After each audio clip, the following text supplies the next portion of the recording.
siz qaynonangizga qanaqa munosabatda bo'lsangiz, vaqtiki kelib kelinlaringizdan qaytadi.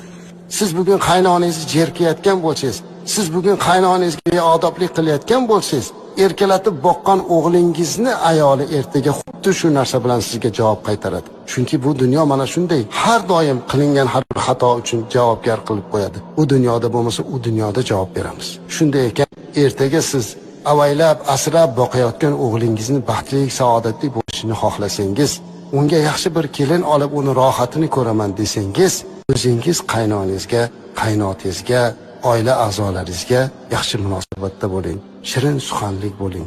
Chunki eng oliy janoblik insonda yaxshi xulqligidadir. Vaziyatga to'g'ri baho bering. Turmush o'rtog'ingizni qo'lidan kelmaydigan narsani talab qilmang. Qaynonangizni oldida doim parvona bo'ling. Ularni duosini oling. Ular g'animatdir. Qancha kelinlarni ko'rdik, qaynonalari o'tib ketgandan keyin qadriga yetib duo qiladilar. Qaynonam borligida turmush o'rtog'im menga munosabati boshqacharoq edi, qaynonamdan keyin o'zgarib qoldi deb shikoyat qilgan qanchasini ko'ryapmiz. Shunday ekan, hozir siz hayot bo'lib turganda qaynonangizni, qaynotangizni duolarini oling.